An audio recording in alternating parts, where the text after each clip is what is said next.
Capítulo 12. Phileas Fogg e seus companheiros embrenham-se nas florestas da Índia. A fim de cortar caminho, o guia deixou à direita o traçado da ferrovia, onde as obras se desenrolavam. Tal traçado, afetado pelas caprichosas ramificações dos montes Vindhyas, não seguia a rota mais curta, que Phileas Fogg tinha interesse em tomar. O Parsi, bastante familiarizado com as trilhas e atalhos da região, pretendia ganhar cerca de 30 quilômetros atravessando a mata e confiaram nele. Phileas Fogg e Sir Francis Cromarty, afundados até o pescoço dentro dos balaios, chacoalhavam sem parar devido ao trote seco do elefante, a qual seu Mahout imprimia um passo veloz. Ainda assim, encaravam a situação com a típica fleugma britânica, conversando pouco, aliás, e mal se vendo um ao outro. Quanto a Passepartout, instalado no lombo do animal e vítima direta dos solavancos e freadas, evitava, por recomendação do patrão, manter a língua entre os dentes, para não tê-la simplesmente cortada. O bom rapaz, ora propelido para o pescoço do elefante, ora para sua garupa, fazia acrobacias como um artista de circo num trampolim. Mas brincava, ria em meio a seus sacolejos e, de tempos em tempos, pegava uma bolsa de torrão de açúcar que o inteligente Kiune agarrava com a ponta da tromba, sem interromper um instante que fosse seu trote regular. Após 2 horas de marcha, o guia parou o elefante e lhe deu uma hora de descanso. O animal, depois de matar a sede num charco próximo, comeu ramagens e arbustos. Sir Francis Cromarty não reclamou daquela parada, pois estava todo moído. Mr. Fogg parecia tão bem disposto quanto se tivesse acabado de acordar. "Mas então ele é de ferro!" exclamou o general, olhando-o com admiração. "De aço", corrigiu Passepartout, que tratou de preparar um lanche. Ao meio-dia, o guia deu sinal de partida. A região logo adquiriu um aspecto bem selvagem. As grandes florestas sucederam arvoredos de tamarindos e palmeiras anãs. Em seguida, vastas planícies áridas, espetadas por arbustos esquálidos e imensos blocos de cienitos. Toda essa parte do Alto Bundelkund, pouco percorrida pelos viajantes, é habitada por uma população fanática, forjada nas práticas mais terríveis da religião hindu. Os ingleses não conseguiram controlar inteiramente esse território, submetido à influência dos rajás, os quais eram praticamente inalcançáveis em seus refúgios dos Vindhyas. Em mais de uma ocasião, avistaram bandos de nativos ferozes que faziam um gesto de cólera ao verem passar o veloz quadrúpede. O Parsi, aliás, evitava-os o máximo possível, julgando-os indivíduos de mau agouro. Viram poucos animais durante esse dia, apenas alguns símios, que fugiam com 1000 trejeitos e caretas e deliciavam Passepartout. Em meio a 1001 preocupações, uma coisa inquietava o rapaz. O que Mr. Fogg faria do elefante quando chegasse à estação de Allahabad? O levaria consigo? Impossível. O custo do transporte acrescentado ao da aquisição não compensava a trabalheira. Melhor vendê-lo ou devolvê-lo à liberdade. O estimável paquiderme bem merecia os cuidados que lhe dispensavam. Se por acaso Mr. Fogg lhe desse de presente, a ele, Passepartout, ele ficaria bastante embaraçado. Isso não deixava de preocupá-lo. Às 8 da noite, a principal cordilheira dos Vindhyas havia sido transposta, e os viajantes fizeram uma parada no sopé da vertente setentrional, num bangalô em ruínas. Nesse dia, haviam percorrido 40 quilômetros, faltando outro tanto para alcançarem a estação em Allahabad. Era uma noite fria. No interior do bangalô, o Parsi improvisou uma fogueira com galhos secos que produziu um calor muito bem-vindo. A ceia foi preparada com os mantimentos comprados em Kobe, e os viajantes, esgotados e alquebrados, não se fizeram de rogados. A conversa, que começou com algumas frases entrecortadas, não demorou muito a terminar em sonoros roncos. O guia montou guarda junto a Kiune, que dormiu em pé, recostado no tronco de uma grande árvore.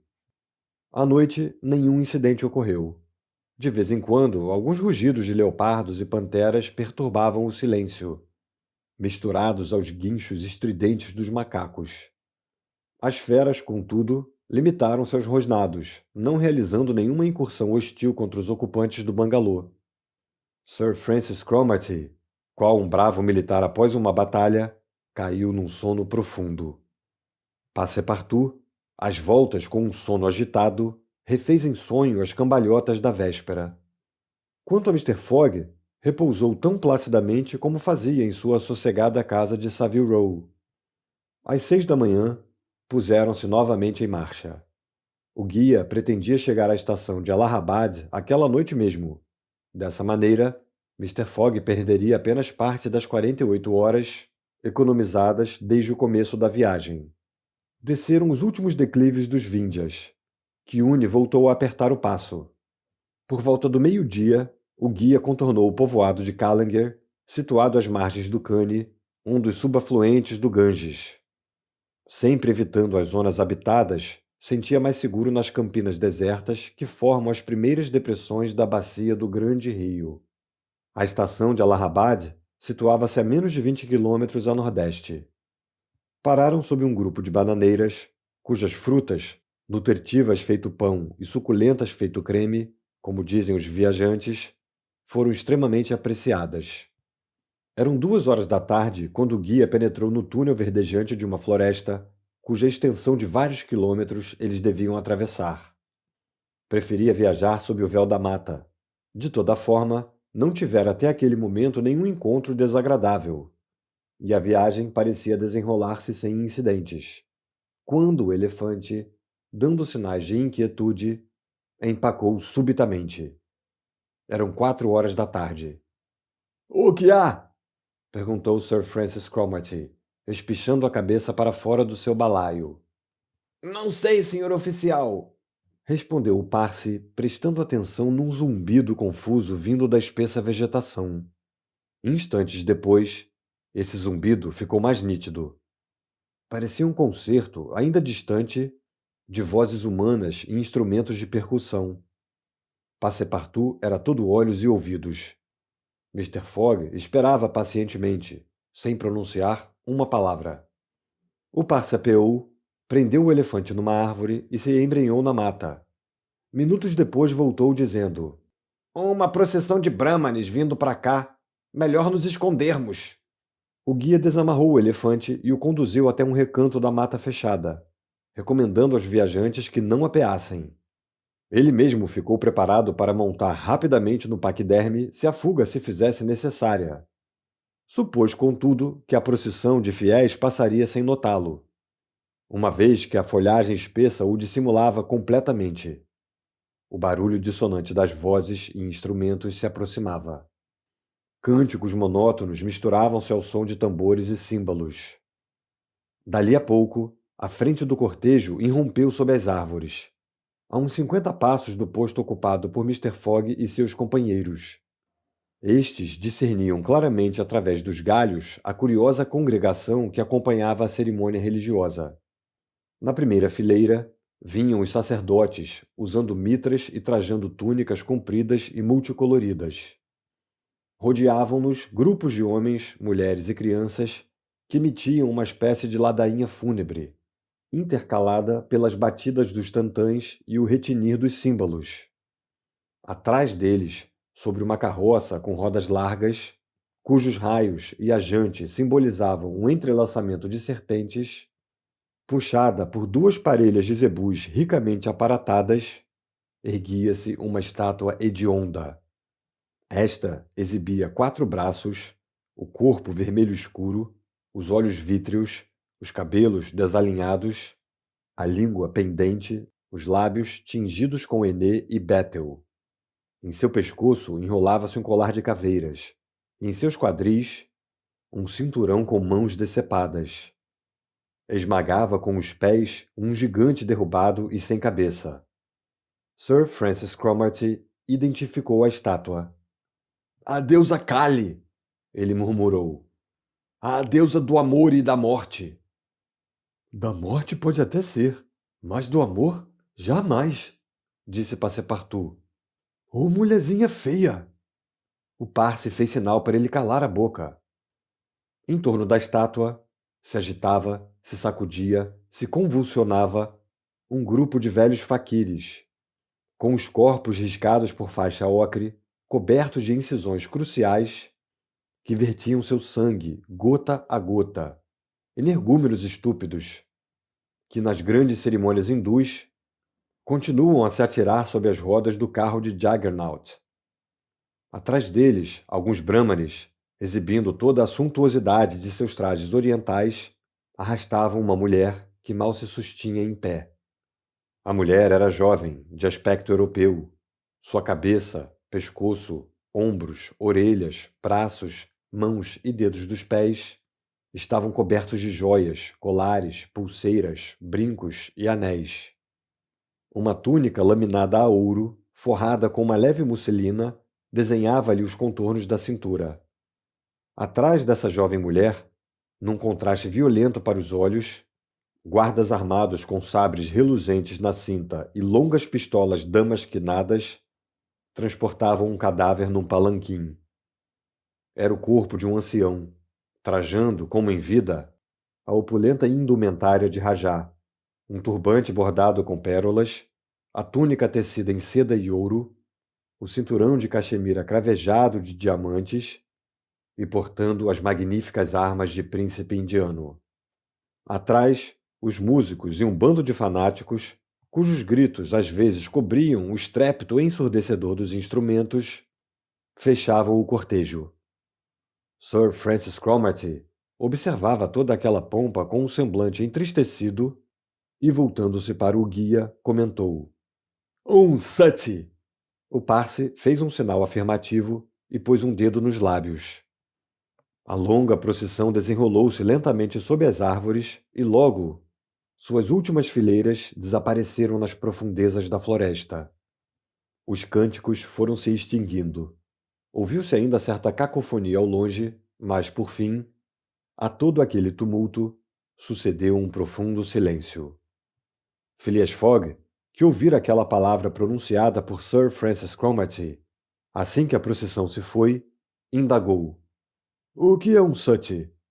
"Um sati, Mr. Fogg", respondeu o general de brigada. "É um sacrifício humano, mas um sacrifício voluntário. Aquela mulher que o senhor acaba de ver será queimada amanhã às primeiras horas do dia." "Ah, miseráveis!" exclamou Passepartout, incapaz de reprimir sua indignação. "E aquele cadáver?" indagou Mr. Fogg. "É do príncipe, seu marido", respondeu o guia. "Um rajá independente do Bundekund." "Como assim?" continuou Phileas Fogg, sem que sua voz traísse qualquer emoção. "Esses costumes bárbaros ainda subsistem na Índia? Os ingleses não conseguiram suprimi-los?" "Na maior parte da Índia", respondeu Sir Francis Cromarty, "esses sacrifícios deixaram de existir. Mas não temos qualquer influência sobre essas regiões selvagens, muito menos sobre o território de Bundekund. Toda a vertente setentrional dos Víndias é palco de assassinatos e pilhagens incessantes." "Coitada", murmurava Passepartout. "Queimada viva." "Sim", continuou o general.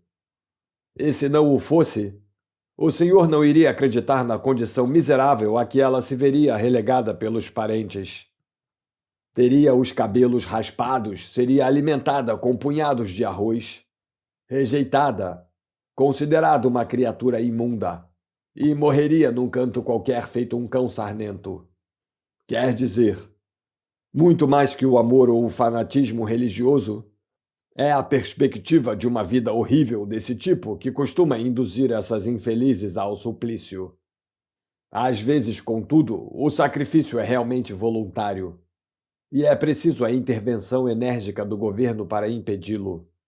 Por exemplo, anos atrás eu residia em Bombaim quando uma jovem viúva veio pedir autorização ao governador para ser incinerada junto com o corpo do marido. Como pode imaginar, o governo recusou. Então a viúva deixou a cidade, refugiou-se na casa de um rajá independente e lá consumou seu sacrifício. Durante o relato do general, O guia concordava com a cabeça, e quando a história terminou, ele afirmou: O sacrifício a ser realizado amanhã, ao raiar do dia, não é voluntário. Como sabe disso? É uma história que todo mundo conhece no Bundekund, respondeu o guia. Em todo o caso, a coitada parecia não opor nenhuma resistência, observou Sir Francis Cromarty. É porque ela foi drogada com a fumaça do cânhamo e de ópio. Mas para onde a estão levando? Para o templo de Pilade, a 3,5 km daqui. Ela passará a noite lá, aguardando a hora do sacrifício.